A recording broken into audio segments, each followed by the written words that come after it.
father was very strict. We were hit many times and punished for not doing the things the way they thought we should do things.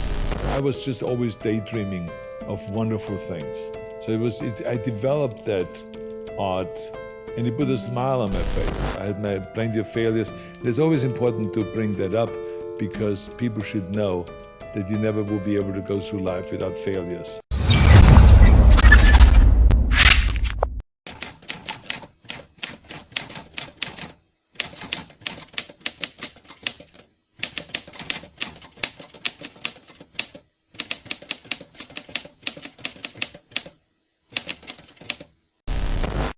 After the Second World War in 1947, I was born and to grow up with no food, with starvation and famine, and my mother going around what they call hamstering, which means begging at various different farmers for food, so she had food for the children. So all of that, I think, had an impact and a strict upbringing. My father was very strict. We were hit many times and punished for not doing the things the way they thought we should do things. We had to earn breakfast, like you said. We had to do push-ups and sit-ups and compete, knee bends and all this stuff, running around the house in order to be allowed to have breakfast.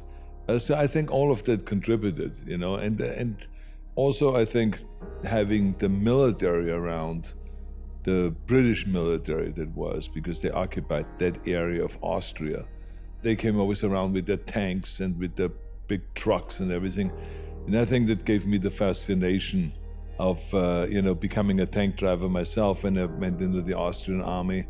Ever since then, I have had a fascination with big cars, big trucks, with tanks and stuff like that. And I now have the tank that I drove in the military, I now have over here in Los Angeles.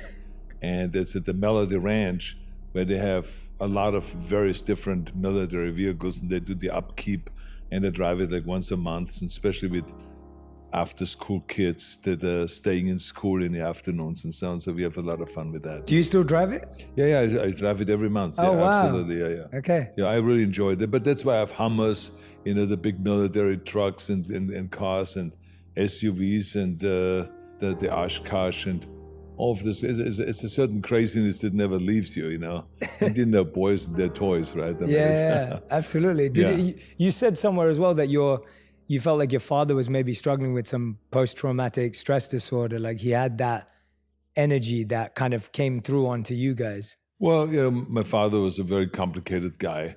Obviously, I never really got to know him that well.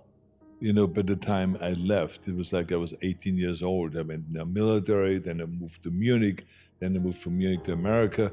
So it really was not home. I wish the day I could have a conversation with him because I'm much smarter now. I'm much more interested in various different issues like that, what makes someone tick, what makes someone, happy and suffer, whatever. So in those days, we didn't talk about any of that, So but he was complicated because he was a victim of the Second World War, meaning that he was dragged into the war, became a soldier, a Nazi officer, was shot at in Stalingrad, or Leningrad, I should say, and he was, buried under rubble of buildings that collapsed on top of him for 3 days, and then he had back surgeries, and then he was shipped back home to Austria, and that actually probably what saved him because he got out of Russia just on time before the whole thing collapsed. Wow. And so it created a certain kind of a thing. He had malaria, so he was suffering from malaria. He was suffering from shrapnels moving around in his body. He was depressed, obviously, that they lost the war in the first place, so that must have had an impact on all this man, because everyone around me when I grew up was kind of drinking. And so the people only drink when they're really unhappy, or you drink a glass of wine, like I sometimes do, but not to get drunk per se like they did. So there was a lot of drinking going on, a lot of violence going on, hitting the kids, not just my dad hitting me or my brother, but the neighbor hit his kids, and the other neighbor hit it. I mean, as a matter of fact, a kind of a parent-teachers day will be when the parents come into the classroom, they will go up to the teacher, they talk for a few minutes, and then they go to their kid in the classroom and smack them.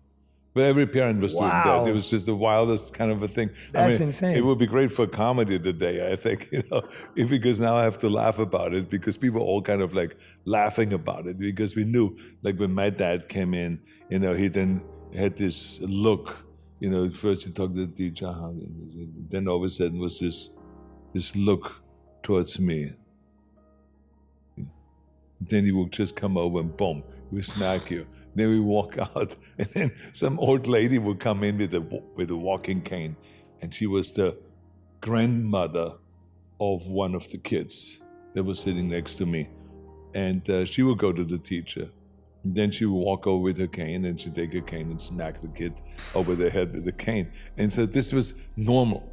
Wow. So so that's what I'm saying. It was such a different way of upbringing than maybe you had, or that the kids have today, or that my kids had, where there was always love and affection for them. Yes, there was discipline, but it was all done in a measured way and not with hitting and stuff like that. So but I think all of this had an impact on my the way I viewed the world and my drive to get out of Austria and to come to America and to get into bodybuilding and all those kind of things. What was the most intense part of your involvement in the military? What was the most intense experience you had there? Obviously, there was this experience at home and at school, as you just said, but... I think that the military, even though when I went through it, it was really tough. But I have to say that when I look back at it, I recommend it very strongly for any young man or woman, as far as that goes, to go through that, because you learn how to be tough. You get up at 5 a.m, you run for an hour, then you do your basic training, crawling on all fours and with a gun in your hand and shooting and learning how to drive motorcycles and cars and trucks and tanks. You learn about leadership, but you also learn simple things like how to iron your shirt, how to sew on buttons, how to iron your pants, how to brush your shoes, how to clean your shoes, clean belt buckles and all this. So you become kind of self-sufficient, and it gives you, I think, a certain amount of confidence that I don't need to be babied by anybody. I can take care, I can cook, which you learn there, the basic foods. As a matter of fact, we made scrambled eggs on top of the tank because the back of the motor would be so hot. Wow. So we just put the eggs on top and just scrambled it there and ate it off the tank, dirty as it was, right? So, but I mean, so you feel kind of like, I can handle food, I can handle ironing my own stuff, I can handle washing my own stuff. I don't need anybody to do this kind of, stupid chores. I can do it myself, and I feel good doing it myself. So there's a lot of things like that you learn in the Army. It just gives you a certain base where you don't get afraid of anything. You feel like, I've gone through all kinds of hell now with the military, they make sure of that. And so I think that's really terrific. But I remember there were times that were really tough. Like, for instance, if you make a mistake, they will have you open up the hatch that is underneath your seat, where the driver's seat is of the tank, and you open up that hatch and it falls out. And then they have you crawl out of that hole, and then crawl under the tank in the mud, and with your uniform on and everything. And then you have to climb up the back of the tank, up the turret, down the turret, back to your driver's seat, and then out that hole again. And they do that like 50 times. So by the time you do it, it's like hours later, and you literally collapse. You're so exhausted from all this stuff. So there's punishments like that were really, really tough. So I would not wish that on anybody, to be honest with you. I mean, I could handle it, but I think I could handle it because I was 18 years old. And you're very, very tough when you're 18. You can handle just about anything, you know. You have the endurance and the strength. And I was in the middle of my weightlifting and bodybuilding career, so I was also strong, but it was strong-willed also. So to me, it was all kind of, it was good, but it was tough. Yeah. What was your first, I know that you've talked about how like you wanted to get out of Austria, you wanted to get away, but what was your first glimpse of America? Like what was your first experience of the United States that you had? The first experience was, I was competing in Florida, in Miami. So to me, Miami was the first experience really. Arriving in New York, changing planes, and then flying to Miami. I came from London to New York, and then from New York to Miami. That to me was the first experience, you know, the high rises, the beautiful hotels, the water, the boats. Everyone had a boat there. They said, "Jesus, can you believe that?" I mean, everyone, they have an apartment on at the canal, at the waterway, and then they have a boat.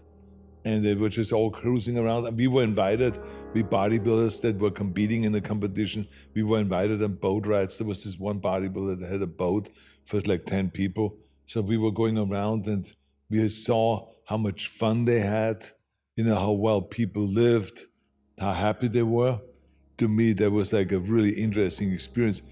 Unlike the experience when I came to California, because I felt like, okay, I'm coming to California and I'm going to see all the things that made me want to come here. Muscle Beach.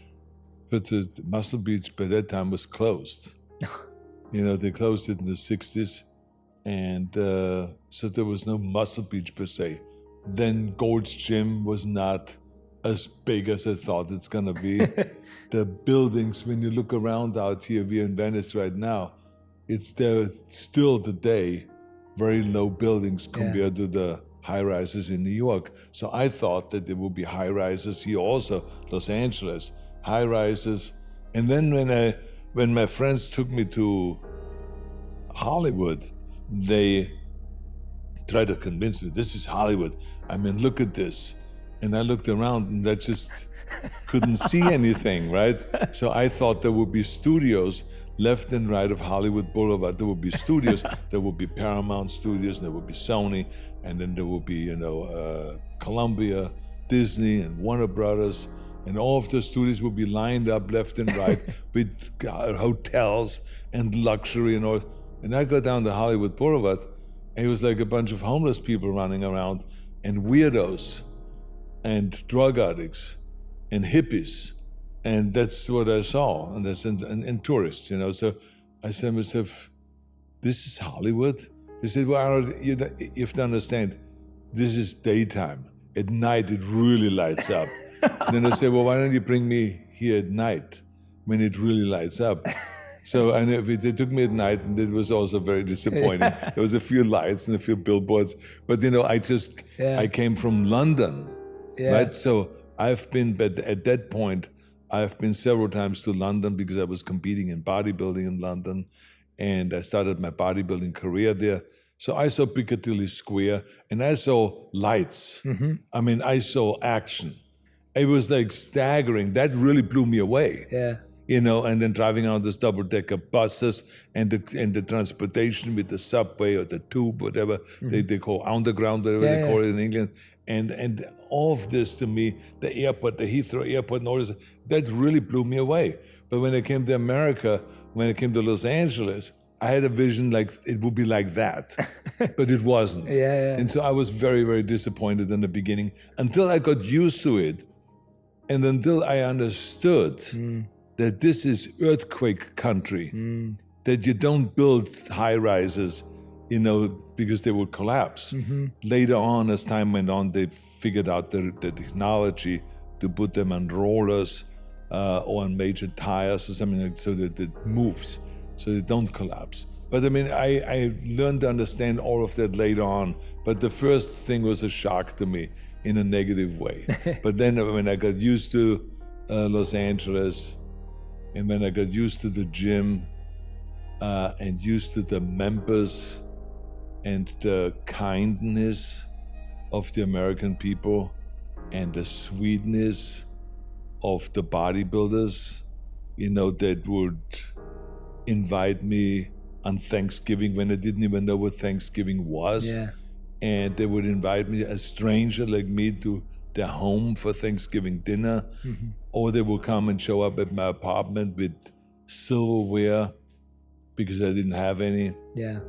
With dishes, with blankets, pillowcases, bed sheets. And I remember this one girl gave me like a radio, a wooden radio for my end table next to the bed, which I still have next to my bed today. Wow. So, because I wanted to keep that, because it was like, it symbolizes, whenever I look at that radio, it symbolizes the generosity of the American people and how it was kind of like included when I moved over here and all of that. So there was a lot of interesting lessons that I've learned right away when I came over here. The difference between cultures and all that, between Austrians and Germans and British and the Americans and all that. Yeah, I think a lot of what you just said about first coming to Hollywood, I think it's very common when people go to Hollywood Boulevard and have a very glamorous view of what it might be, but it isn't. And what you were reminding me of just now is just this idea of how everyone has like dreams and visions of what something might be. And then when you experience it, you get a sense of how you view it through your own eyes. And for me though, what I'm fascinated by is who was your first ever bodybuilding coach? And do you remember your first ever tournament? How did it go? Yeah, no, there was a fellow by the name of Kurt Manul, who was Mr. Austria. Now you have to imagine when you're like 14 years old, like I was, and 15, and Mr. Austria was like, it's a big star. Yeah. He came out to that lake where I grew up. It was like a lake where there was on weekends like 3,000-4,000 people around that lake, lying in the grass and on blankets and then swimming in that lake. And it was kind of a muddy kind of a lake. And he came out there and he looked like God. He was very good friends with the swimming coach, the guy that kind of took care of everything there at the lake. And they were working out. And they were inviting me to work out with them. So to me, that was kind of the first experience where someone kind of dragged me in and inspired me. And I said to myself, oh my God, can you imagine looking like that? And he, if he wanted it or not, happened to be very good. Because he said to me, he says, well, Arnold, in 5 years, you could look like me. And I was visualizing right away, oh my God, can you believe that if I could look like that and I'm Mr. Austria? Yeah. So that was like major. And I just felt like this is almost kind of my new dad. Yeah. He was 32 years old and he became kind of like a mentor. He invited me then, first of all, I realized that they invited always these athletes out to the lake, shot putters and javelin throwers and weightlifters and boxers, bodybuilders. I mean, all kinds of athletes. They all would work out together and have a good time. And we kids were kind of like hanging out with them. Yeah. And every so often we would work out with them. So I got my real early inspiration that way. And then I went down to the club, to the weightlifting club. I started working out and started really become religious about it. It was like, this was my new life. And I started having visions, very clear visions of being a Mr. Austria. Then there were pictures of the Mr. Europe contest. So I visualized myself being in the Mr. Europe contest and winning. And then I saw pictures of Reg Park, which is a British bodybuilder who then subsequently later on moved to South Africa, married a South African woman by the name of Marianne, and they created a family in South Africa. So that became kind of my idol. And I saw pictures of him winning Mr. Universe in London. And so that was my new vision. So I started really creating through this guy's a vision. But that vision was so vivid, so clear, that I felt like all I had to do now is just follow through with the work. So let me now find out what needs to be done. And so I read about Reg Park. How did he train? He trained like 4 or 5 hours a day. And he did so many sets, so many reps, and this is the exercises he did the bench press, the incline press, the curl, the shoulders presses, and the this and that. And I just wrote everything down, and I started following his routine. And I was absolutely convinced that I will be another Reg Park. And so that's how I really developed my first rule that I always talk about to success, is you got to have a very clear vision of where you want to go. Because if you don't have that, you're just floating around. And so, I was very fortunate that I created that vision. I was very fortunate that there was not the side kind of things going on. We didn't have a phone in our house. We didn't have a television in our house. At that time, there were no iPhones, there were no iPads, there was no computer. There was just really, you had all the time in the world to think and to really just sit quietly and to just visualize. And I always say that I feel sorry for kids today that are spending hours and hours on that iPhone or an iPad or computer, and they don't give themselves that chance to just settle back and to just figure out what do they want to do or who do they want to be. And so this is why I think that I made that kind of the rule number one is, visualize. And I always compare it to that you can have the best airplane in the world with the most advanced pilot. But if he doesn't know where to go, he's just going to fly around until it crashes. And that's what happens to you in life. If you don't know where you want to go and who you want to be, you eventually just float around and you eventually crash. And that's why a lot of people are unhappy. They take drugs, or they drink, or the suicide rates. I think a lot of it has to do because people really don't have as much of a purpose and the mission and the vision and all of the things that drove me from the time I was like 15 years old. It was very clear which direction I want to go. Yeah, I love that you start the book with that rule of have a clear vision, because when you hear about your childhood, it's not easy, it's tough, it's rough, it's harsh. There's so many internal challenges at home, there's external challenges, there's limitations that you're in a country that's obviously just survived a world war. It almost looks like there is no space to have vision. That's right. Like someone could argue that, Arnold, how are you having a vision in this space? I think what's really interesting is sometimes we feel helpless because of where we're born, where we're from, our parenting structure, our surroundings. Some people struggle to have a vision because they say, well, how can I have a vision? Look where I am. And then some other people, they can't have a vision because when they see someone like Reg Park or Mr. Austria in your example, what they see is, oh, envy. I wish I had that, oh, why does he have that? Or maybe, I should have that. So I think we live in these two worlds where we either feel helpless or sometimes we feel envious and egotistical about visions. How did you allow yourself, or how did you develop that ability that even though around you, there wasn't that much success, there was more stress, but you saw Mr. Austria and were able to do that? Have you ever figured out what that was compared to everyone else you grew up around? I just can tell you I was very unhappy. Yeah. I was unhappy with the reality of what was around me. The tough parents and the lack of food, and others had steaks. We didn't have the money for that. As a matter of fact, we never ate meat during the week. Now, today they would say, oh, this is really good because you were vegan as a kid, but it was more because of a lack of money. So we didn't have anything. So everywhere I looked, so I think to me, the only way really was, in order to be happy, is to create my own world and to visualize. That's why people sometimes read a lot, because they want to escape into another story, or the day they watch movies to go and to see to escape into another story and all this stuff. For me, that wasn't available. The first movie I ever saw was when I was 9 or 10 years old. So it was not the common thing in the village where I grew up to go to movies. And I remember there was this collapsible kind of a seat.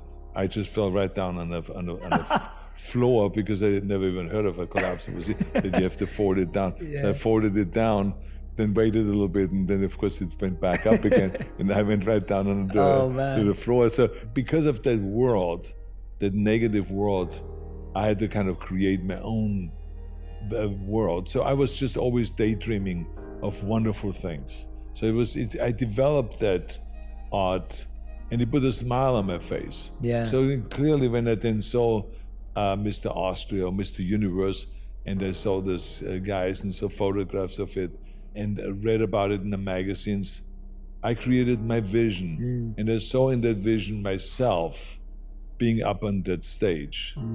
And I saw myself, people screaming around me, and screaming, Arnold, Arnold, and all this crazy stuff. It was all insane, crazy stuff, stuff that I never shared in those days with anybody, because they would have put me in a mental institution, right? So I just remember that I was sitting in a classroom in school. I was like 13 years old, 14 years old. The teacher would be where you are now, in front of me, teaching. And I would just slowly look off to the side, out the window. And I saw the green trees. And then all of a sudden I started seeing things. And I had a smile. It just was wonderful stuff that I saw. And all of a sudden I had a chalk landed on my forehead. So the teacher threw a chalk at me, kind of saying, hey, I'm here. I'm getting paid to teach you, to teach this class of 30. Why are you looking out the window? Now, I couldn't even articulate that what you're teaching here doesn't really blow up my skirt. It's like, it's not like kind of something that I'm interested in. What I'm interested in is what I just saw when I looked out there. And I saw myself on that stage in London at the Mr. Universe contest, and it's things like that. So I think that with me, visualizing became a normal thing. And I never really knew that I had really a very special ability to visualize and to connect the dots, to say to myself, well, if I can see it, then it must be a reality. And I can make it a reality. So for me, the vision became a reality. So it was only then a matter of following through with the work to get there. And this is why in the book, one of the things I talk about is work your ass off.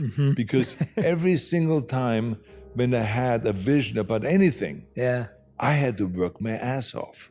But it was pleasure. See, that is the great thing. When you go to work and you know exactly why you're working, then it becomes fun, a challenge. It's entertaining sometimes. And when you read that 78% of the American people hate their jobs, now think about that. I mean, that must be so depressing that you go, let's say you're working in some car plant and you do kind of the same work, putting a window into a car over and over, 50 times a day, every day, all year long for 30 years.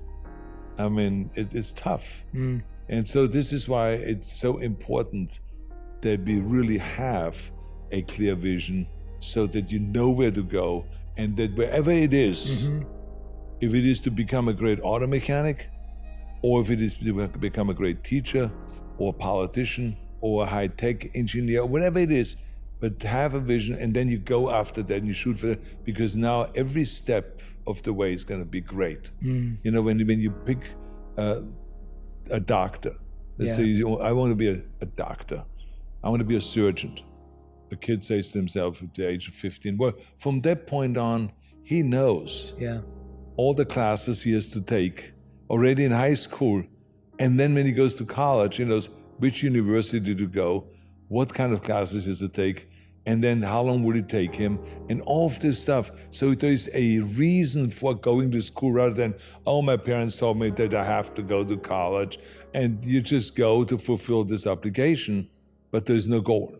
That's what happens to a majority of of kids today that don't have the goal. And that's why they end up being one of the 78% that are unhappy with their jobs and they wish they could change jobs, but then it's too late because now you've created a family and you have to pay for your rent for the apartment, and you have to put food on the table, and you have to provide money for the kids and for your wife and for the family and all this stuff. So it's really tough. So that's why so many people are really always looking for an answer or searching for an answer. How can I improve my life? How can I make it a little bit better and all this stuff? And this is why I did the book, be useful. I'm glad that you put it in that order though, because I think for everyone who's listening and watching, a lot of people will say, I do work hard. I'm working my ass off. I'm working my socks off. I'm like doing everything I can. But I think what's really important is that in the book, you start with have a clear vision. Yeah. And I agree. I think there are a lot of people who are working really, really hard. And it's almost like if that hard work was channeled toward a clear vision, as you say, then that hard work pays off. Right. Because otherwise, a lot of people just working hard, getting stressed, putting on pressure, but there isn't that vision. Have you found, what was the greatest sacrifice you ever made in your life, do you think? And what was the reward that you gained from it? What was the biggest sacrifice? That is really the question, is it really a sacrifice? Because you love it. Exactly. To me, it's also a real question is the word discipline. Because I tell you, I felt many times that I'm not a disciplined person. But people always insist and say, oh, it must take so much discipline every day to get up. And every day you were in the gym at 7 in the morning and you worked at the 9:30 in the morning. And then you went to college after that. And then you went this and this and you worked in construction. I was like looking forward to getting up in the morning and looking forward driving to the gym and working out 2.5 hours and then going down to the beach and taking a run in the deep sand and getting some cardio work done and all this stuff. I was looking forward to it. It was not like, oh my God, I have to do another workout. Yes, you do that when, for instance, sometimes people go to the gym and the doctor says, you should go to the gym and you should work out because otherwise, I see some problems coming up, high cholesterol and body fat and this and that, and you're gonna go and wipe out, 10 years younger than you want to. If there's ever the right time to wipe out. But I mean, in any case, so that person you can see in the gym is there and they do their reps and they do their sets and they're not really into it. You can see there's no life in their eyes. You know what I'm saying? Where it's like they grab the weight and they just do their sets and they get the pump and they feel good and they put the weights down and get the next heavier weight and they do the set. And so that's really fun. But that person is kind of like a vegetable in a way. They just cruise around in the gym, they sit on the life cycle and they just pedal away. And when you say to them, so why do you work out? They have no answer. Then eventually they say, well, to be honest with you, the doctor told me that I should get in shape. That's better for my health. To bring my blood pressure down and my cholesterol down and my body fat down and all this stuff. So they're not really, so I say to them always, I said, what you should do is you should just pick a goal that you can chase. They would say, like, what? I said, well, how much do you weigh? I'm weighing 190 pounds, and I want to lower my body weight. I said, well, why don't you pick a goal like you want to go down to 170? And it is now March, and by August, when you go to the beach, you're going to have a slimmer waist, less body fat, and you look leaner, and you can be proud of your body. I said, pick that goal. Oh, that's a good idea. I said, write it down, and then write down the sets you have to do to get you there, and the amount of reps you have to do, and the amount of life cycle that you have to run, and regular bicycling, and running that you have to do. Write all of this down, and then you mark it off. Every day you mark it off. That's what I did. To me, there was really that feedback that I see, a line being crossed. That means one set was done. It was a satisfying kind of a thing. The line was crossed off. The next line was crossed off. And so I tell people that, and then they say, oh my God, this is, I'm gonna do that. That is such a great idea. Then they come back to me like a few months later, and they say, this worked. Oh, good. It was unbelievable. It worked. It was fantastic. And it really gave me a purpose. See, so that's what It's why it's important to have a purpose when you do things, have a clear vision when you do things, because then you don't have to look at it kind of like I have to be really disciplined to do that, or I have to make certain sacrifices to do that, because then it just drags you into that direction and you just do the work. So that's what I think is always that. But clearly there were sacrifices. Like, let me just give you one example. Yeah, please. What do you think it's like when you go and you run for governor and you promise the people that you are going to be my number one priority? Now you win. Now you have to do the work. But now you come home and your kids are crying on the dinner table when you come home. And Daddy, you didn't come to my recital on Monday. Daddy, you didn't come to my football practice on Tuesday. Daddy, you promised me that you come into the school and you take me to school. You didn't this week. So that is devastating when the kids are crying and complaining, and you say to yourself, I promised the people that they're number one, but I also promised my family. I promised my wife when we had the first child that they're going to be number one. So that's a dilemma. Now you're in a dilemma, and now you have to make certain sacrifices. And I had to make certain sacrifices when it comes to spending time with my family, where my wife had to pick up the slacks, and she had to do the extra work. So there were sacrifices made that were painful sometimes. When you see your kids crying, that's painful. And then it's your fault. But that's the situation you're in. And you put yourself in this situation. You had a choice to run for governor or not to run for governor, right? If I would have continued with my movie business, those kids were in heaven because they were in a movie. In my makeup trailer, they were watching me getting made up as the Terminator or for any of those kind of movies. They were in my motorhome and they were doing their homework in the afternoon there. They brought their friends with them. So that was fun. Now all of a sudden they go up to Sacramento and everyone is running around with a suit and with a tie. And they come to me and says, Dad, what is this? What did you do? Why are you having this job? Now they were like 11, 12 years old. And they said, why do you have this job now? I said, everyone has a suit and a tie and everyone looks really serious and they all attack you. They say bad things about you. I said, well, this is the way it's in politics. I said, as soon as you run, first you have like a 80% popularity, and then as soon as you run, your popularity goes down to 50% because 50% of the other side, the other party. Yeah. So you run as a Republican, so it's 50% of the Democrats, they hate you or they don't like you. And then the Republicans like you, but they don't even like you because they say, he's too socially liberal, whatever. So my campaign manager always said, this is Arnold, 20% of the people hate their mother, so don't worry about someone hating you. That's just the way it is in politics, So anyway, so you have to make sacrifices like that. Imagine a sacrifice you have to take when you come to this country. I mean, you know what it is like.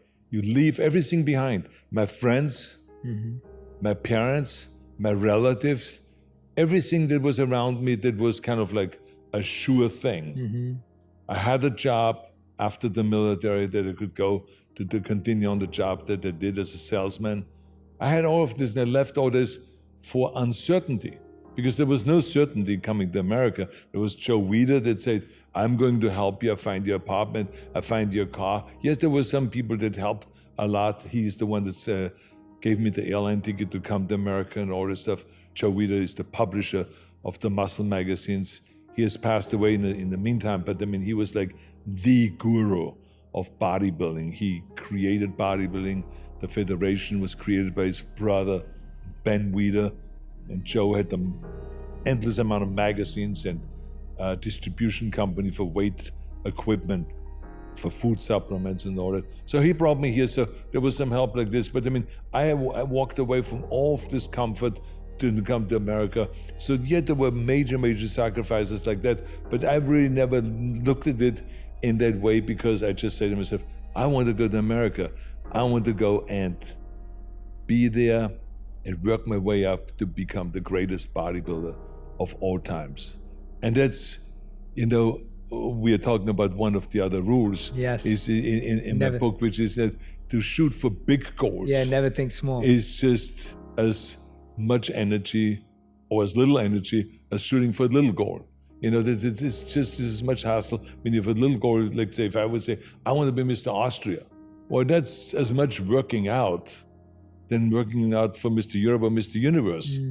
So, you might as well just continue on and just say, okay, all I have to do now, the difference really is that you have to become a real professional. You have to know how to pose, you have to have the right tan, you have to take the right food supplements, you have to eat the right food, you have to really fine tune, you have to get the definition. It's not just the size of the body. So the higher up you go, the more complicated it gets to win.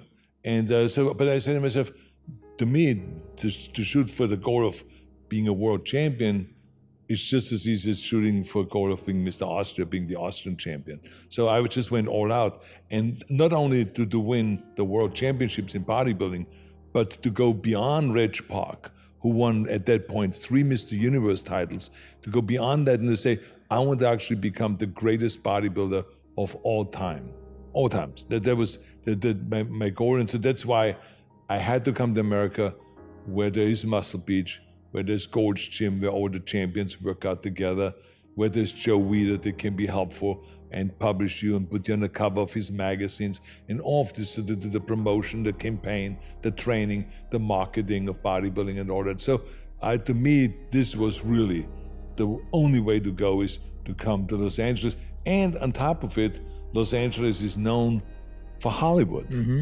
And this is my next career.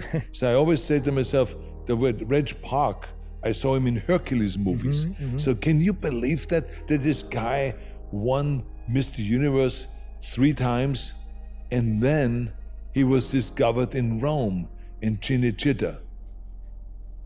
And they saw him there and they said, oh my God, you are Hercules. Hercules, yeah. We're gonna send you to acting classes, into acting school, and you're gonna play Hercules.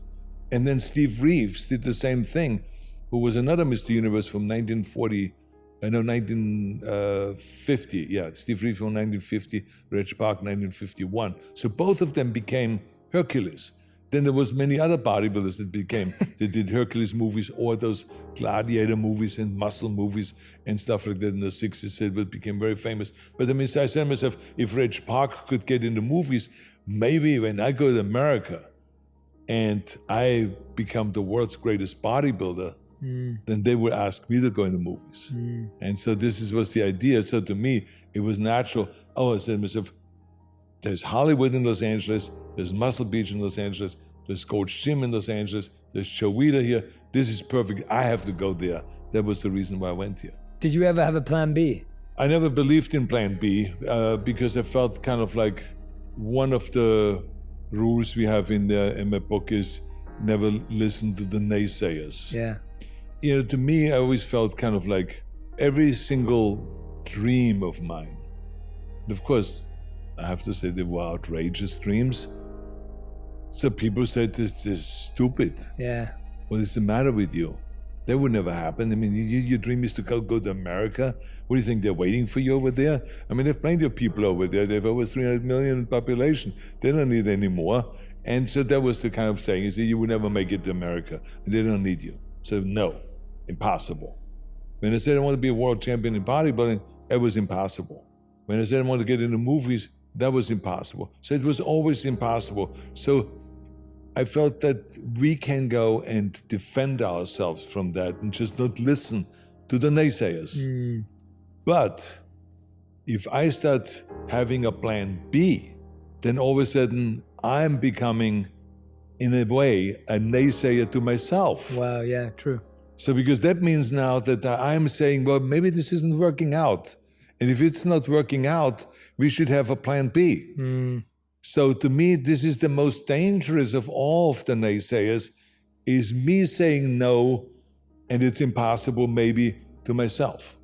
So therefore, I felt the best way of handling that is not to have a safety net and not to have a plan B. That I'm at risk, and therefore I have to be at all times on the edge and a 10, so I don't fall where I would need a safety net. Yeah. This is the way I dealt with that issue. Never have a plan B, always go all out with my plan and really put 100% of effort into it in order to really achieve it. And I just always believed in my goals. I mean, I remember when I ran for governor and people said, "You're crazy. I mean, this great Davis is going to take you out. And then if he doesn't, Bustamante is the lieutenant governor. These are all seasoned politicians. You don't know anything about politics and blah, blah, blah. Why don't you run first for mayor? And why don't you do this?" No, I was very clear with my vision. I could see myself as the governor because I felt that the people in California were very upset at the regular politicians. I mean, they were always talking about what they know and how smart they are and how they're going to fix things. In the meantime, we had a $30 billion deficit. In the meantime, we had blackouts.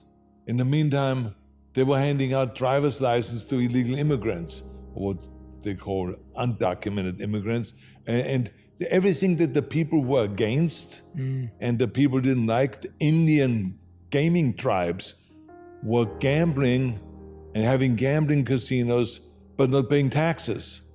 So they were mad about that. So I would just tell people, if I become governor, I would change all that. And the workers' compensation costs for businesses in California, I would cut that in half. That's why so many businesses left California, because of the cost of doing business. So I said I would cut that in half.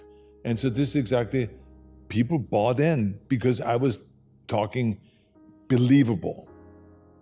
I mean, I could put my hand in the fire for the people to do the things that I promised. Those things will be done. And I said I would do most of those things before breakfast the first day when I'm in office. So that always sounded good.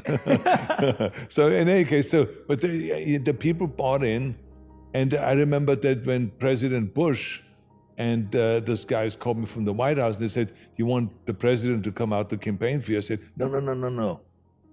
I said, because then it becomes kind of a political thing, but the Republicans are helping each other. And then Gray Davis is going to have out Bill Clinton and Al Gore and John Kerry and all of those guys. And that's exactly what happened. He had all those people come out, campaign for him, and I told all of my guys, no, don't come out. Because I wanted to be the David and not the Goliath. I want to be the underdog and kind of say, look, this is just between me and the voters. So that was my vision. Not a political strategy vision, but I mean, that was my vision. I said, I have to be the person that is by himself, that is kind of crawling up there, and that is communicating with the voters. I don't need someone to speak for me or anything like that. Yes, you have your communications director and all this stuff, but I didn't need to have President Bush come out and speak for me. I didn't have to have the vice president come out to speak for me or anything like this. I wanted this to be between me and the thing, and it worked. People figured it out, that I'm out there, that I'm promising them, and they bought into it, and they won. And so this is why it is so important that you have really a 100% belief and not having to go and say, my plan B, if this doesn't work, is I'm going to go back to movies. Well, that will unfold anyway, but let's first go all out and not have a plan B. This is the thing. And so I've never had a plan B. Yeah, no, really, really great clarity again of just determination that there's no other options. And I like what you said, or what really connected with me at least, is this idea of how you can become your own naysayer. Right. That having a plan B is you talking yourself out of why you should go all in. Or you're already putting it on kind of shaky grounds. Yes. The goal. Yeah, you're already setting yourself up. You already say, well, wait a minute, if you say if, that means there's a possibility in your mind this could fail. And that is a dangerous road to go. Yeah. I think. I agree. Where did you go when a few moments ago you were talking about how the kids are upset when you're governor? Obviously, public gets upset when someone's in a position of power. You've got all these people who rely on you personally and professionally. And you even said to yourself, like, I couldn't really talk about it. No one can really understand that. What did you do at that time? Where did you go for connection and understanding and even getting to talk to yourself at that time? Well, you just have to find, a compromise.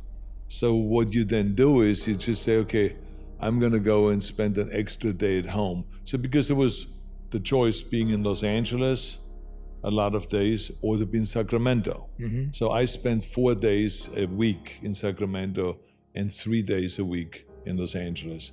And I decided then to spend another day in Los Angeles and to go to this school recital or to go to some kind of a practice sessions of, my kid playing football or baseball or something like that. And to go to those things, so to figure out a way. And it didn't take anything away from my public service, but it gave a little bit more time, face time for the kids. And, it really is absolutely crucial for the kids, not just to see their mom coming to school, but they need their dad also, and so that's exactly what I did. And I totally understood. I talked to my wife about it. But like I said, on the end, she was really the one that was the powerhouse in the family, because she spent, I would say, 80% of the time with the kids, and I did 20% because I was stuck in Sacramento. And even though she worked also as First Lady and she was in Sacramento, but she spent much more time with the kids. And luckily, when you have a good partner, then you can do a lot of those things. Alone, I couldn't have done it. Yeah, definitely. And you mentioned, I think in the documentary too, that if there was an Oscars for divorces, then you should get one, because of how even in that circumstance, you both have found a way to let the kindness be, even the way you're speaking about the family today. Because it's kind of, the most important thing is, it's one thing if you suffer through it. It's another thing if your wife suffers through it. But the kids are really totally innocent bystanders, right? So we had to my wife and I were very good in working together so the kids don't really feel a bump in the road and that things are smooth for them. And again, it's important. I mean, I saw it very clearly that it can be done, and we did it. And we were very happy with the outcome. We are very, very proud of our kids. I mean, they're extraordinary. Yeah, I had the fortune of interviewing Catherine probably a couple of years ago when her book came out. Yeah. So I got to have some interaction with her, and Maria and I have had several interactions too. And Catherine is a carbon copy of Maria, and Maria is a carbon copy of Eunice, and Eunice is a carbon copy of Rose Kennedy. So this is how it goes down. I mean, it's like they're like clones.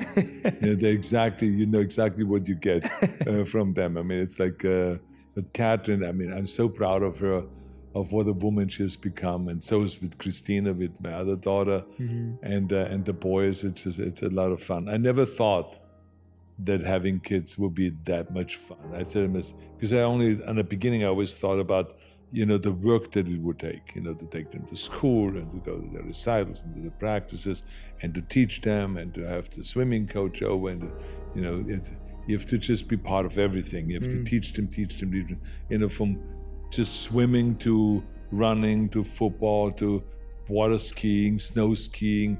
You have to just be on top of everything. And also having animals. Because one of the most important things with kids is, if you have the space, that is, if you're in a little tiny apartment, then maybe a cat is good. But I mean, normally it's kind of like good when you have dogs, or when you have, we have a miniature pony, we had horses, a donkey, Lulu, the miniature donkey, we had pigs.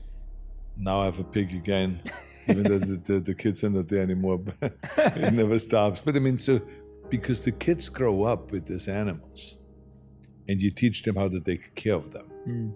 This is extremely important, because they have to have a sense of responsibility. You can't just say, oh, I would like to have a rabbit, or I would like to have a pig. Yeah, but you take care of it. So that's what they've learned. Yeah. One of the lessons in your book is sell, sell, sell. And we just talked about it now when you were talking about almost selling yourself to become governor. There's a certain promotion, marketing approach to galvanizing people to get behind you. And I think the word sales and selling has a lot of people have a negative connotation or a difficulty with selling, because it almost feels like there has to be something fake about it. I've always found that if you're proud of what you're selling, if you really believe in it, then it's easier to sell it. But generally people have a challenge with like the word sell, but you say one of your lessons is sell, sell, sell. So walk us through how you were able to, I mean, obviously even all the movies, the franchises you've created, it requires promotion, it requires selling. And of course they were highly entertaining, but tell us what you learned about how to sell effectively, but also authentically. Yeah, first of all, I think you're totally right. Yeah. That the word selling sometimes comes off sleazy. So that's why I can call it promotion or communicating or whatever you call it. And the point of it is that you can have the best product in the world. But if no one knows about it, what's the point of the product? I mean, I'd like to know, for instance, if there is someone out there that does a heart surgery or valve replacement without having to have open heart surgery. Yeah. But if I don't know, I would just go to the hospital and say, I want to have an open heart surgery and I want to get the valve replaced. But if I know, because they promoted it well, I can go now and call that expert and then go. So this is why I think it's so important. So to me, I learned the art of selling way back when I was 15 years old, when I was in trade school and when I was working for this lumber yard kind of construction company, hardware store. It was like a combination of things. We were taught how to sell the merchandise. And then sometimes we were able to follow the guy that is the boss.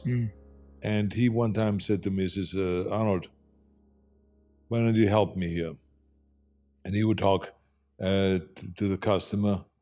And I realized quickly that there was something odd going on, that all of a sudden his attention focused on the wife. There was this couple, they wanted to have some, tiles for the bathroom and for the kitchen. And he first talked to him and how much money does he want to spend and all this stuff, what colors and all. Then all of a sudden he ended up only talking to the woman. So he says, so what did you learn?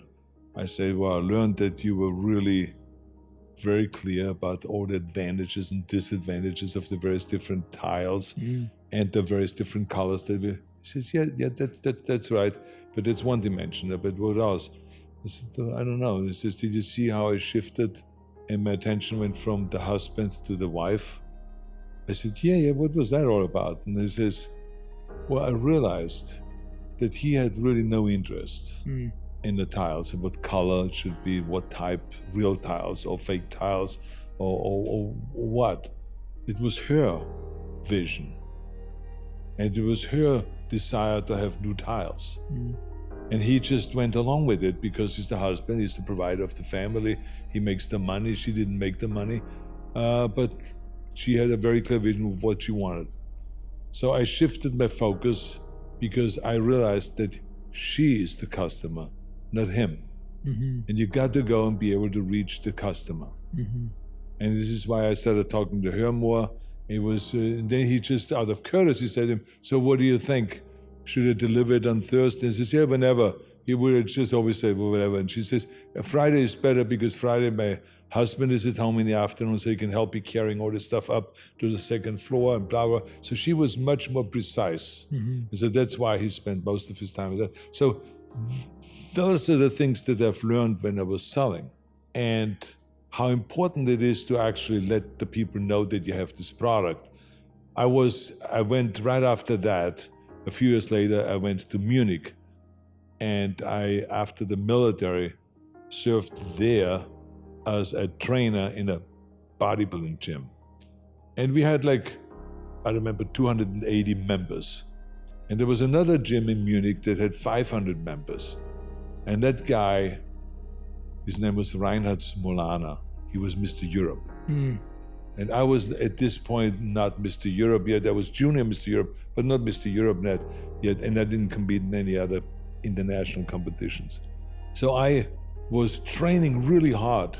I said to myself, if I could go to the Mr. Universe contest and I compete and I do really well, I could maybe outdo him. And so this is what I did. I trained really hard for months. And then in September, was the Mr. Universe, end of September, Mr. Universe contest. And I happened to place second, which they call runner-up. Yes. So this was, my goal at that point was to be in the top 6 because I was 19 years old. Here was second place winner. So when I came back from London to Munich, I ran around on a construction site with just a bathing suit on, like a lunatic. And everyone was dressed up in their suits and everything. And they said, what is this guy doing? I was walking around on a construction site and greeting people and all this stuff, hoping that some press will show up because there's this crazy guy running around in the cold weather with just a little bathing suit. Yeah. And sure enough, newspaper showed up, a photographer showed up, and they asked me afterwards, why are you running around like that? And I said, well, I want to make sure that my gymnasium, Universal Gym, is in a newspaper. I said, oh, that's what it is. Okay, well, let's take a good shot. Why don't you take this saw over there and you help this guy with the construction site doing some cutting of the wood and stuff. And then we would create some pictures that are really funny, and they put it in the newspaper the next day. And it says, Schwarzenegger just came back from Mr. Universe, was runner-up in the Mr. Universe contest, which makes him the biggest title holder in Germany. Wow. So I made it clear that they know that. Yeah. Not that the Mr. Europe is bigger, but that the second in the Mr. Universe is the biggest title holder. So I mean, so that was like, now that story was in the paper. And we had, within no time, we had beaten him with the gymnasium membership and had over 500. And his was low. And I remember him calling. So I worked out myself in his gym because we worked out together, because it's much better when you have a good training partner that is a champion himself. And we were laughing about it. So then, just to show you how important promotion is, so then he started secretly posting posters all over the city on construction sites. Smolana Gym, we train you, you become a champion, more energy, healthier body, this and that, and all this stuff. So when I saw the posters, I said, I'm going to go and create posters myself for the gym. Yeah. So we created posters, and then I followed him with the car.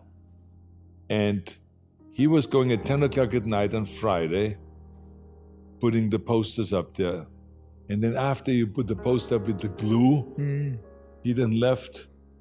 And then I put my poster on top of his wet glue because I came right after him.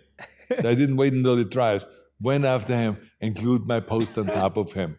And so this was kind of like the poster war amongst the gym owners. It was hilarious. That is hilarious. It was all about selling memberships because I knew that my salary comes and is getting paid from those monies that are coming in from the members. And so I wanted to be able to buy food supplements. I wanted to be able to buy myself good food and the trips to those various different competitions. In order, so it was very important that our membership goes up, that we are very successful. But it's all about selling. And so when I came to America, that was in my blood now, selling and communicating and promoting. So when I did I remember my book promotion, Arnold, the Education of a Bodybuilder, Simon & Schuster wanted to have it, sell 100,000 copies. So I said, well, I want to have it on the bestseller list. Arnold, no bodybuilding magazine was ever on the bestseller list. Forget about that. I said, let's give it a shot. How many cities do we go and promote the book? And he says, well, here's 6 cities I suggest. And so I said to him, why don't we go to 30 cities? Are you crazy? So he was laughing, but then I put together a schedule and for 30 cities in 30 days. And I was crisscrossing America. I was going from 90-degree temperature in Miami up to Minnesota that was like below zero. So there was literally like 100-degree temperature differences in the same day. So this is how much I crisscrossed this country. And it was absolutely fantastic. We won a bestseller list. We sold, 250,000 hardcovers or whatever it was. And it was like a total smash as a bodybuilding and fitness book. Wow. And so this is, again, over and over again, I've seen that not just the willpower to succeed, but to be able to sell and to communicate and to be out there and to actually talk about it, I think it's important to let people know. You don't have to force the issue into the hard sell where you talk about it all the time, buy my book and buy this and buy this. This is the only way you're going to stay healthy and all this stuff. No, you don't have to do that. You just in an indirect way. But the key thing is that when people walk away from the interview, that they know about it.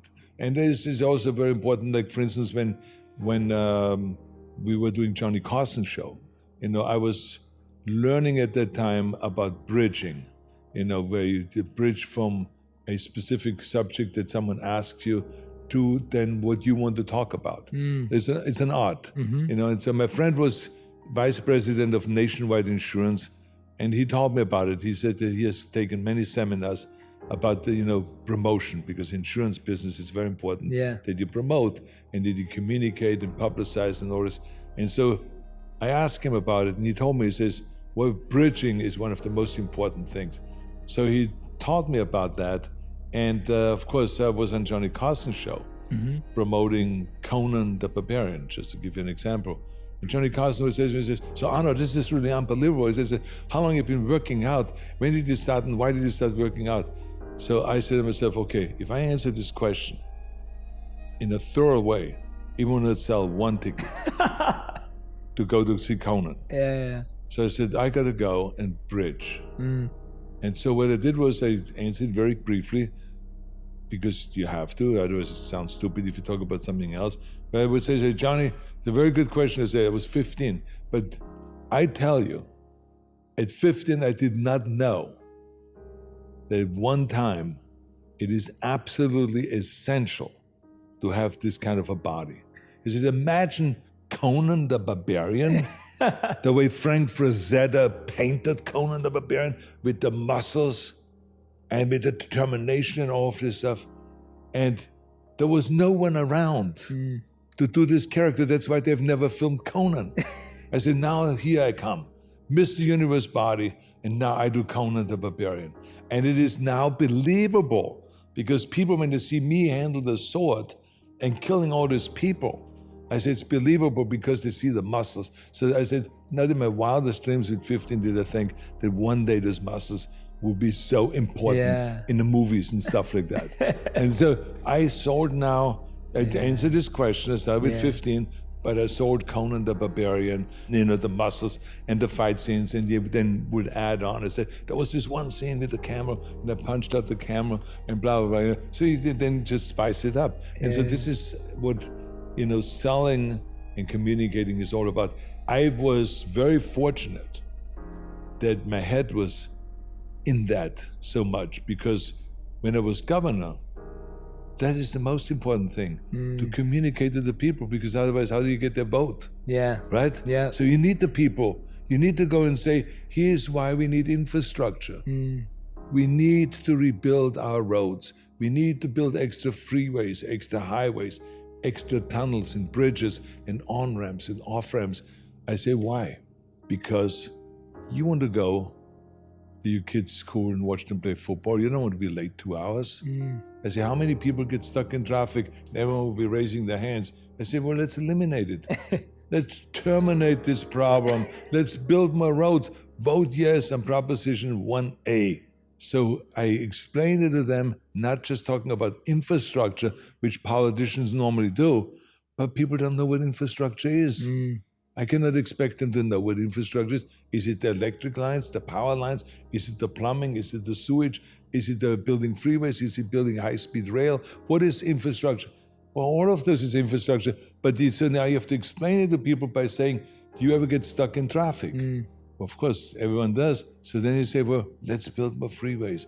Let's go and vote for this so they don't get stuck in traffic. So then they know, it moves the traffic faster because we get stuck in traffic. So this is why communicating, selling. This is what it's about. Oh, those are great stories, great examples. Yeah, I love those. I hope everyone who's listening and watching can latch on and get some insights for their own challenges. Right. Those are great. And I love that you're going all the way from governor through to the gym, and the story of you running around in your swimsuit is brilliant. What's there was one story actually that aligns with that selling point that Will Smith tells of meeting you. And he said that he walked into a room and it was you, Sylvester Stallone, and Jean-Claude Van Damme. And you were the three that inspired him to go international. So he said that when he spoke to you three, you all said to him that the market in the USA is huge, but until you become a global superstar, you're not really a superstar. Right. And so in the same way as you were saying you were going around the 30 cities of the US, you've done a lot of world touring as well for the movies. Well, I explained to him that when I got into movies and talking about Conan the Barbarian was my first big international movie. Again, the studio said, we're going to send you to Cannes, to the film festivals, and then we're going to go and send you to London and maybe to Rome, and definitely to Japan. So I said, well, why are we only going to 4 places? They said, well, this is where the big markets are. Germany, but the Germans always come to England when we do the press junkets in England. So the Germans are taken care of. Then we have the Japanese. We go to Japan, and you're going to do a big promotion there. And then America. Those are the 3 big markets. So I said, okay, if these are the 3 big markets, I said, when I look at the globe today, I see so many other potential markets. I say, you don't want to build those. Yeah. You don't want to create those. So I told Will Smith, I said, the story. I told him, I'm going to go to France. I'm going to go to England, to Germany, to Holland, to Finland, to Sweden, to Norway.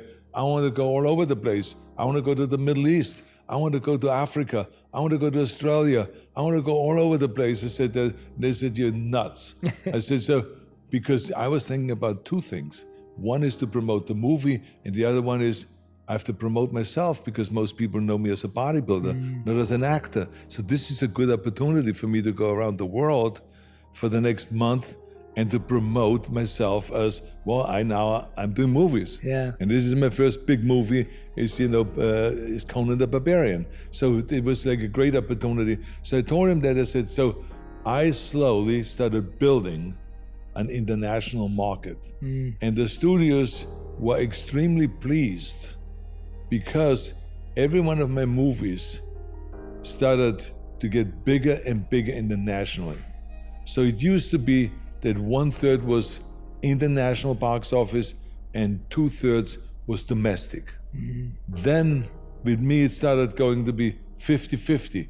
So 50% domestic, 50% international, and eventually it became 1/3 domestic and 2/3 international. So imagine how much more money that it added because of that. And so this was a tremendous power. So I said to him, don't ever assume that everyone will know about the movie. I said, you got to go there, you got to show your face. The people, the journalists like to shake your hand. They like to sit down on a round table with all of their mics sticking out, the 10 leading radio programs of that country. They sit all there on the table. You're the 11th person that sits there, and now you're telling them stories about the movie. I said, and they go back to their radio station and says, I have an exclusive interview with Will Smith, and he's coming out with this movie. It is hot. He looks fantastic. Great actor. And all that. I said, hey, how can it hurt? But do it. Just promote yourself internationally and go from country to country. And he said, thank you for this really great advice. Because if the studio would have said that to me, I would have just said, well, they just want to use me. Yeah. He says, but you saying it, I buy in, I believe it. And he has been thankful ever since because of that. Yeah. It's great advice. It's great advice. Yeah, but it's you got to always let people know that there's nothing sleazy about the marketing, and there's so many actors always feel like it's beneath them to go out and sell the movie. And I tell them, I said, look, no matter what you do, if you're a painter and you paint great paintings, or if you're a musician and you want to promote an album, or if you're a movie actor and you promote your movie, I said, you have to do that, because it's the only way people will know about it. The more you do, and the better you do it, and to actually say the right things about the movie that is snappy, that really makes people curious when it goes, that's what it's all about. It's an art by itself. Not just the acting is an art, but the selling is an art as well. Yeah. What I love about what you're saying, it's, for me as well, I only moved to LA 5 years ago, and I feel like I can be quite audacious and, driven as well. And so when I'm listening to you, what I always find it's interesting because the most successful people in the world, they have this audacity in that they already see it as reality. And everyone else, because it's so audacious, people are trying to catch up or they can't really see it, they can't figure it out. And you almost have to have that trust that you know where it can go and how big it can get. Having actually achieved all your goals, becoming the biggest bodybuilder of all time, going further, becoming this huge movie star, you know, you just said that you had to go to educate people at one point that you even were a movie star. I think you've been good at redefining yourself and re-educating people about who you are, from bodybuilding to movies to obviously Governor of California. How does it feel to have lived out so many of your visions that you saw so clearly as that young man in Austria? How does that actually feel? Well, to be honest with you, I always say to people, I would never switch my life with anyone's life, no matter who it is. Because I think that I am the most privileged person in the world. I mean, it's like to be able to live this many types of lives, to live the life of an athlete, of an amateur, of a professional, to really get the inside scoop. Because when you get the inside scoop of one profession, of one sport, you pretty much, because you hang out with the top football players, with Joe Namath and all of those guys in the 70s, I mean, and with George Foreman and Muhammad Ali. So you get to know really the inside of all sports, basically. And I think to learn everything about sports, to then learn everything about entertainment, to be now with the greatest of the greatest. I mean, imagine that I still met people like Frank Sinatra and Bob Hope, Sammy Davis Jr., Dean Martin, and all of those guys. The guy that trained me in comedy was Milton Berle. And, you know, all these old-timer guys, Jimmy Stewart. I mean, the list goes on, Lucille Ball. The list goes on and on and on. To meet all of these people, to work with them, to do photo shoots with them, to go to parties with them, to be at dinner with them, at charity events with them.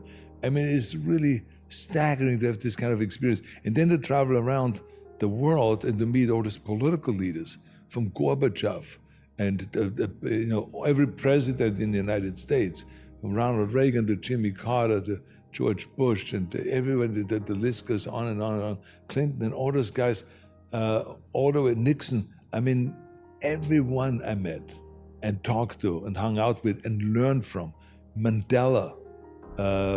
This is like, I mean, who has the privilege to do that and to travel around the Middle East and to do the things that people say you can't do, like to go from an Arab country to Israel or from Israel there.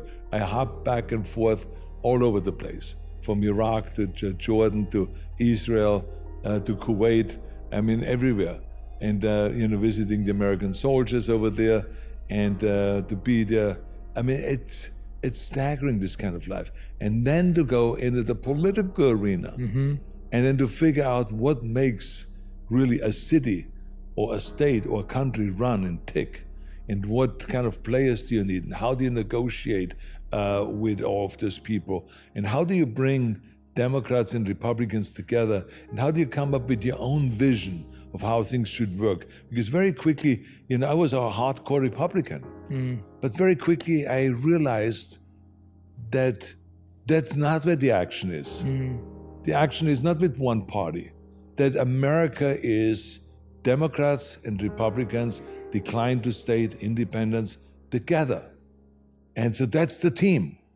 And as a team together, we can do great things. But if you start splitting the team, you start falling apart. It's like any football team or basketball team. So I said to myself, the action is, Arnold, bringing them together. Don't insult the Democrats. Don't insult anybody. Bring them together. And let's be a public servant rather than a party servant. And so that was my new theme. I was so proud of myself. Maybe 5,000 other politicians have talked about this, but I mean, Obama said there's no blue state, no red state, there's only the United States. But there's a bogus lines, really. I mean, it sounds good, but I mean, the reality is different. So you really have to show leadership quality, and you really have to kind of make an effort to bring both of them together, and to be not afraid to say to the Democrats, as a Republican, I need your help. But together, we can solve this problem. I cannot do alone healthcare reform as a Republican. I need the Democrats. I need everybody. And so this is the kind of things, or building infrastructure, doing anything in this state. It was our best work we did together. So I cannot give any party a credit. I have to give the credit to the politicians and to the people. And the people really enjoyed that when Democrats and Republicans got together and campaigned together for propositions, to vote for the certain propositions and all of stuff. So I was very, very privileged to be able to do all of those things, and to have millions of people listen to you and vote for you. And that, of course, goes to another chapter and another subject in the book, which is, give something back to the community, because we are not self-made people. And I talk about this at great length in the book, because people so many times call me a self-made man. I know what you're talking about, but I always want to make clear at the same time, I'm not a self-made man. I was created by my mother and my father. I was created by my teachers, by my coaches, by my bodybuilding champions, that they were my idols. And Joe Weider, that brought me to America, Eric Morris, who was my acting coach, Chuck Nicholson, that recommended this acting coach. So all of these people had a tremendous amount. My wife did help me in every step of the way, with the kids. My kids were really helpful in my career. So I'm a product of all of that. And so I think it's important that when we recognize that we have gotten the help, that we therefore give help back. So that's why you have to ask yourself the question, okay, now, if everyone helped me to be where I am, how can I not go out and help whom? Who can I help? What can I help them with?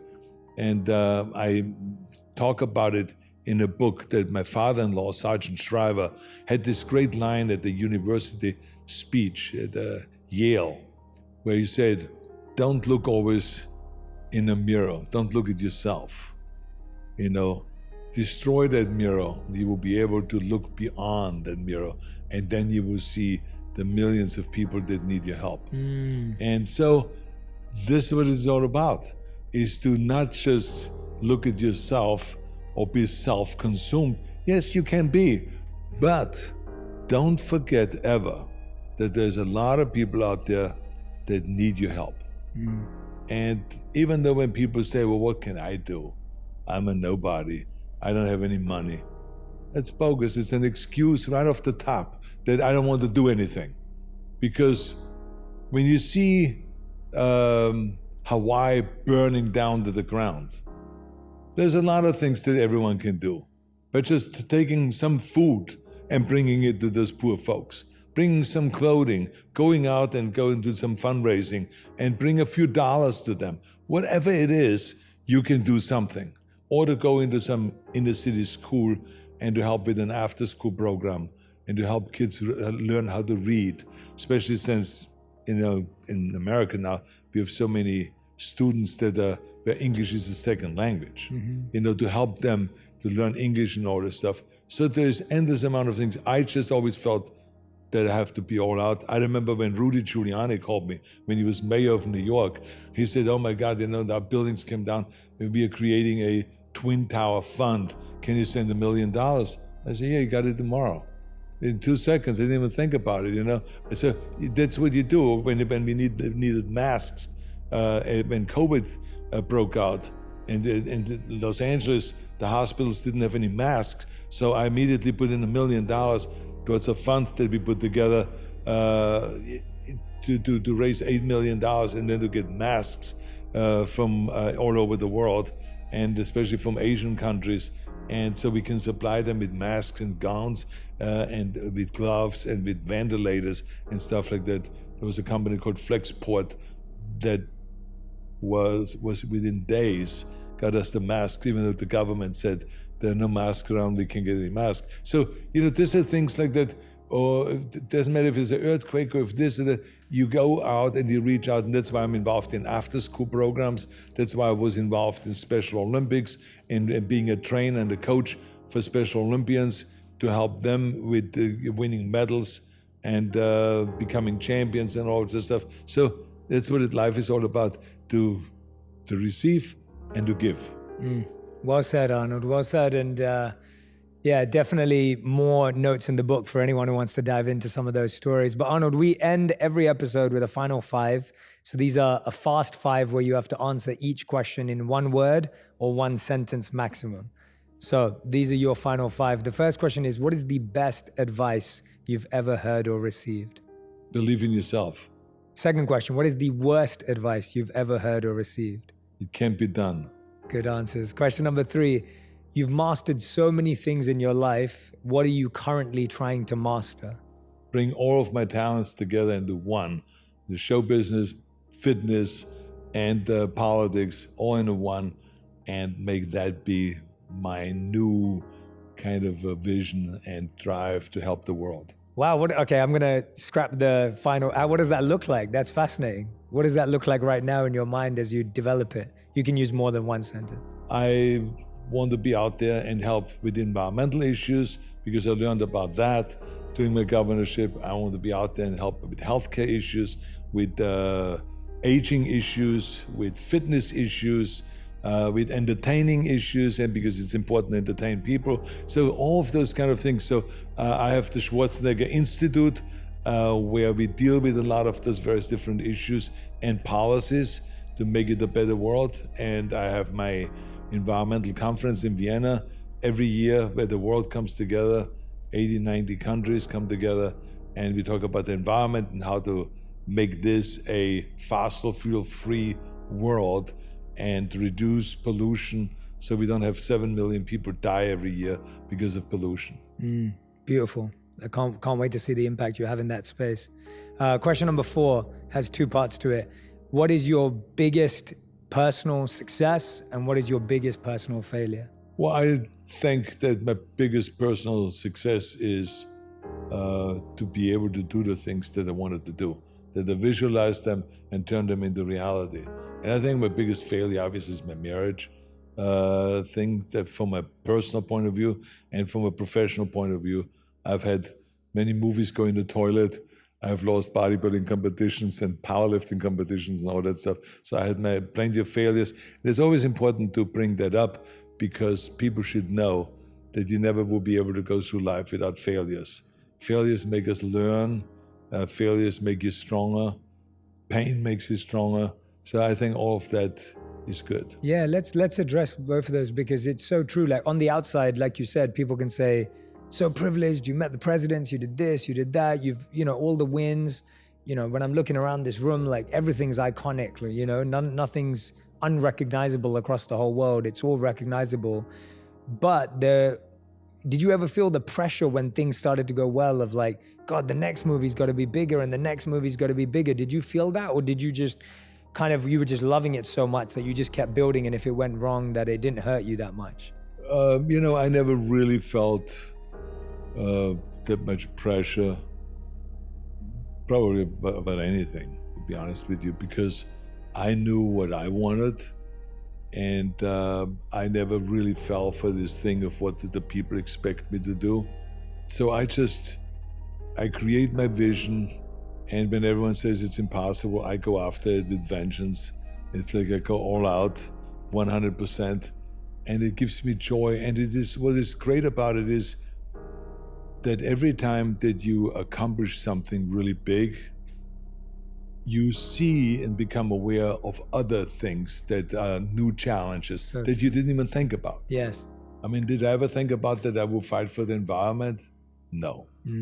But because of the governorship, this is like the thing I talk about in the book about Hillary that climbs Mount Everest, and he's up there, and then all of a sudden he sees another peak to be climbed, right? And he says, "That's the next one." So there's the same thing. I go and win the governorship. I go in there. I start working on the governorship and all the different policies, and I'm meeting all these scientists and experts, and they talk about how many people die here because of pollution, and we can do something about it. And I dive into that. It's a new peak. Oh my God, no one has really explored that. Forget the 19% of renewables. We have to have 50% renewables. Forget about reducing greenhouse gases by 5%. We have to reduce it by 25%, and we have to do it by 2020. And so you set big goals. So this is the new peak that you're climbing, and you go all out for that. Then when you get there, then you see another peak beyond that. So this is what is fun, and this makes my life rich. Yeah. That is always something new and different. And I tell you that I also learn when I, for instance, listen to you, because you come from a totally different world, right? So you have a different spin on things. So that when I listen to this, I say, oh, that's an interesting way of looking at it. And so I think we have to learn from one another. And so I think that you and I, we have a lot in common anyway, because otherwise you wouldn't be sitting here. Yeah, definitely. Right? I mean, to think about it, it's not just that I want to be having one of the most popular podcasts, but you have to be a curious son of a bitch to go and to be really good in what you do. Yeah. And this is what I noticed about your podcast. You're really curious, a natural curiosity. Thank you. And I think that is, but you have to have it. You have to have curiosity. It shows in your eyes. It shows in everything when you ask the question and all this. It's like when you see journalists, which I hate. They have like a piece of paper and they say, "Okay, very interesting." He says, "Now let me ask you another question. You one time said this is and then how do you feel that they read it off the paper, and then when you answer, they don't even look at you in the eyes." They look at the paper for the next question, right? So I didn't detect any of that from you. I mean, every question came without looking at anything because you're curious. And so I think I just wanted to mention that. Thank you, Arnold. I appreciate that. And it means a lot coming from you. And I am curious because I grew up as a fan who didn't, so that's one thing. Yeah.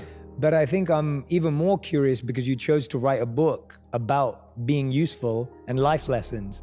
And I think that world is what I gravitate towards, because I think learning from the greats is all we have. And I think when we ignore to learn from the greats, that's when we have to make our own mistakes for no reason. We can avoid so many. So that's right, yeah. No, I am very curious about you. And I think you're also a fantastic storyteller, so that helps. Well, thank you. You get into so much detail and so many examples and everything. So it's brilliant. Well, thank you. But I tell you, it was really fun doing this book, because I really had to kind of drill down and think about a lot of the things that comes natural for me. Yeah. To tell stories about, because each one of the rules, you want to be able, even the sub-rules and the sub-rules, you want to be able to tie it to a story so that people can relate to. Like I was talking about infrastructure. You can talk to people about infrastructure all you want. They can relate to it. But as soon as you tie it to getting stuck in traffic, making it to the recital in the school, and you come late an hour because of the traffic and all this, then they can relate to that. And the same is with any of the rules. I kind of had fun doing it. It was sometimes frustrating because you want to do 10 rules, and the publisher then says, no, you can only do 7, because this book should only have 268 pages rather than 350 pages, and all of this crazy stuff you go through. But it was a really, really great process, and never in my wildest dreams did I ever think that I would occupy this space at all. And it really happened just totally coincidentally, where more and more people, when you finish with the governorship, I was asked to do public speaking engagements, like ex-presidents and stuff like that. And so I'm traveling around. I think one time someone said, can you pump up our crowd? We have like 1,000, real estate people. We want you to just pump them up. So you do a little bit of success story. Yeah. And all of a sudden they took off like wildfire. Every one of the public speaking engagements they've had since then, they want to go and have me talk about success, and the rules to success and all of that stuff. So it's like something I didn't even think about because I always was a motivator. You know, if it's the Special Olympics or for after-school programs, or to be just my buddies around in the gym that became my training partners because I always have this kind of energy, right? Yeah. Come on, let's do a set. You can do another set. Well, wait a minute, you're stopping with 10 reps. Give me 5 more reps. Let it pain. Let it give pain. You know, and you just pump. So I have this energy. So I never thought that this would be used then for seminars and eventually for a book like this. It's like crazy. No, it's where fantastic. Life takes you. Yeah, it's fantastic. It's beautiful to see it through your eyes and through your lens, and for us all to dream as well. And I have one final question for you. And actually, before I ask it, when you said we have a lot in common, there's so many different parallels that I'll tell you later, because when I was listening to you, I have a very different life, but so many similar lessons I've picked up along the way. And I think as humans, that's what brings us together. We may not have the same life story. Right. We don't grow up in the same places. We don't have the same parents, but you pick up the same messages from the world and the same lessons from the world. Right. So the fifth and final question I want to ask you is, if you could create one law that everyone in the world had to follow, what would it be? Oh, that's an interesting question. Maybe to get off fossil fuels. That we have to use alternative energy. If it is nuclear, with producing energy itself, if it is for cars, electric or hydrogen, I just feel like if we have 7 million people die because of pollution, I think by having a law like that and eventually make it stick, I think that we could save those lives. And this is like unlike more than any of the wars that they've fought and any of the other disasters or anything like this. It's like so many people die because of pollution. So I mean, that's huge. One thing. Yeah. So I mean, you know, then probably tomorrow morning I call you and say, I have another law. Great. That's a great answer. Yeah. We've never had that one though. Yeah. We've never had that answer. So it's a brilliant answer. But you've been doing so much work I feel like you've been doing so much work in the plant-based space, you know, with the documentaries on game changers, like climate change now you're talking about. Like, it seems like this has been like an immersion for you. Well, you know, we know it's a crazy, here's another crazy one. Yeah, go on. I mean, it's all, my life is so insane. I believe it. No, but I mean, it's like, I'm working with this guy, Jim Cameron. I do Terminator 1. We become friends. We ride the motorcycle together. We hang out together. And then he does, you know, Terminator 2, and he does other movies, and the Titanic, and Avatar and all this. Yeah. But he is an environmentalist. But when we did Terminator, I never knew that, and he never talked about it. So then I become governor, and now he goes and he says to me, he says, Arnold, I want to make you aware of that the power companies are still resisting the reverse metering. I said, reverse metering? What the hell are you talking about? He says, well, it's the thing, you know, when you produce energy from solar and you produce too much, you want to put it back on the grid. That's reverse metering, and you get credit for it. Wow.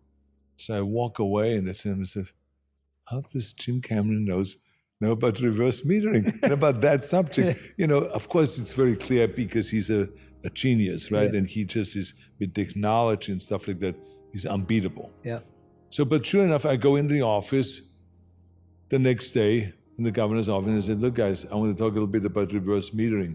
Oh, I'm so glad you bring this up because fucking power companies are fighting us tooth and nail. They don't want to do reverse metering, but we want to pass a law. So we're telling the legislators to send us a bill so that you can sign it and blah, blah, blah. So this just gives you an example of what impact Jim Cameron had on me with issues that is way beyond, you know, movies and stuff like that. Then he goes and says to me, I said to him, I said, my doctor said to me, he says, I should get off meat. And they should only have once a week meat. And he says, well, hello, where have you been? I mean, I've been vegan for 5 years. So I said, what? And he says, I've been vegan for 5 years. I haven't eaten any meat for 5 years. You don't eat meat to have it, blah, blah, blah, blah. And he goes crazy now, right? And he says, as a matter of fact, we're doing a documentary right now on a thing, on eating plant-based food. So all of a sudden, he's the expert. Now I sit down with him, and he's telling me for hours about plant-based food and how he can combine and create the right amino acids to create the right protein, and obviously how he can get strong. And now he lists the name of the athletes, boxers, wrestlers, weightlifters, UFC fighters, everything that are on plant-based food. Think about that. So now I got into it, and I was part of this documentary, right?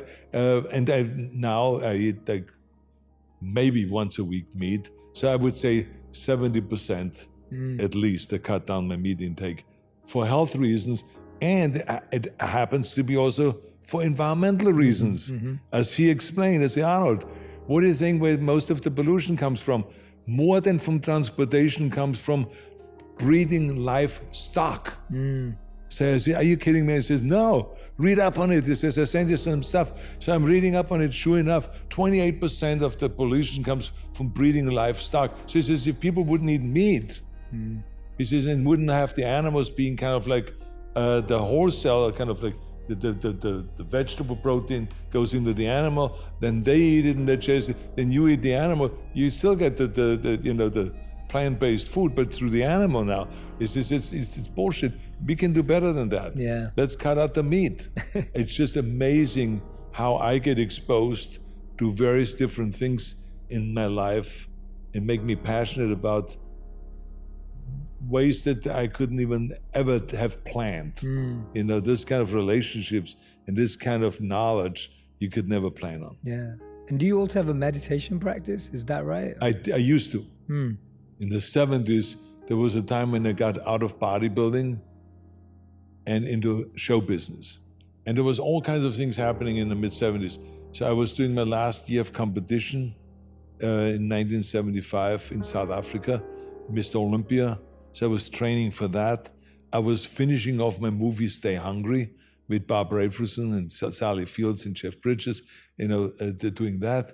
And I was at the same time going full blast in the show business, taking acting classes and investing my money in real estate.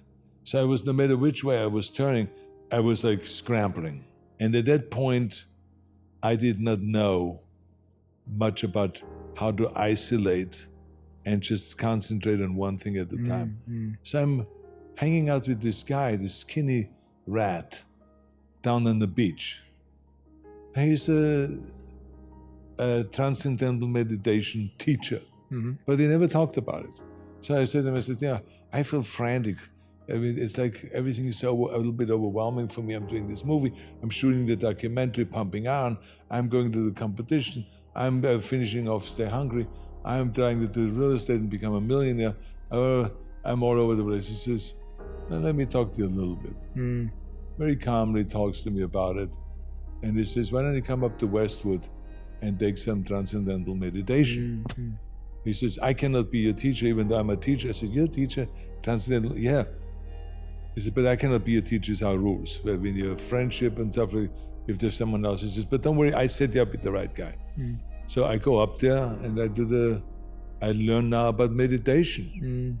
And as I got into it, I was then doing meditation like for months. Wow. Throughout the summer, that hectic summer. And when the summer was over, it wasn't that hectic anymore. So what I learned from meditation was, how to kind of like, first of all, rejuvenate the mind and to kind of disconnect the mind. But also what I learned was how to focus on one thing at a time and to just look at that with no peripheral vision so that nothing comes in, solve this, and then don't think about anything else, and then go over here and solve this, and then solve this. Because he said you can never do all of it in one time anyway. And as soon as you single out things, it becomes much more approachable and much more doable. He said to me, I remember, he said, when you drive down on Venice boardwalk with your bike, he says, you will look sometimes on a busy day and it will be all packed. He says it would look like you would not be able to go through this crowd because you're looking at the whole shot, the whole boardwalk, all the way down a mile, Venice. So it's overwhelming. He says, but if you go now with your bike slowly, you negotiate around the people, and all of a sudden you will find spaces where you can go, where you don't bump into anybody, and all of a sudden you're on the end of it, and it was totally doable because you took like one person at a time, kind of like bicycling around. He says, and that's the way it is with everything. He says, if you just look at it one thing at a time, you'll be able to solve any problem. And that's why he says you see people like the Pope that has obviously his daily routine, a big daily routine. But these guys, they get up at 5 o'clock in the morning, they work out for an hour and a half, very calmly, get that out of the way. Then they read newspapers like Pope John Paul. I remember he told me that he read newspapers in 6 different languages. So they read the newspapers. Then they get that done. Then they go and take a shower, and then they go and have the first meeting. So this is how they step by step, they approach the day. And he says, the people that get done the most, you can load them up with even more responsibilities because they're very organized and very systematic in their approach. And so I've learned that. So now I've never really been that frantic again. But if I would become frantic, I will go right back into the meditation because I know now how to do it. That's fantastic. Arnold, everyone who's been listening or watching, the book is called Be Useful, 7 Tools for Life. You can grab it right now. We're going to put the link in the comments and the captions so that you can order it right away. As you can tell, Arnold's a phenomenal storyteller. Inside of it are lessons, stories. And one of the things I definitely have in common with Arnold that I appreciate about him is how simple the ideas, how easy they are to digest. They're not complicated, and you don't have to learn something new. You can actually just sit there, take them in, listen, and all of a sudden you start going, wait a minute, it maybe is that easy. Maybe it is that simple. And I think that's something that we desperately need in today's world. So Arnold, I thank you for putting all your lessons into a book for us. I thank you for telling so many amazing stories. And I signed 17,000 copies. Wow. Pages. Because now they send you the pages. Yes. So I'm getting these boxes with pages. Each box was 1,000 pages. And I said to myself, wait a minute now. First was like 14,000 for the American company. And then there was another 3,500 or 4,000 for the British company. And they're going to be in bookstores? Yes. So what they do is, I think that the first of the books are all signed. Yes. So now people will, when they pre-order, they will wear signed books. I think that was the idea. So in the old days, that you would go to a bookstore and you would sign all the books yourself, and then you sit there for hours and hours, and after an hour you sign 100 books, right? Because you have to open up the book and it's always slow. Now it's just pages. So I was just like signing, signing. I was, for 3 months, I was signing and signing and signing. Yeah. I mean, think about it. 17,000. Yeah. I can relate. It's crazy. Yeah, it's crazy. I never thought that I'd have to do that insane. many signatures. I love it. Well, it's available now. Make sure you tag me and Arnold on any social media platforms you're using, whether it's TikTok, Instagram, X, or wherever you are. I'd love to see what resonated with you, what stuck with you. Keep sharing those posts across social media because I love seeing what is going to stay with you, what you're going to practice, what are you going to try, what are you going to implement in your life from this episode that will help you become happier, healthier, or more healed.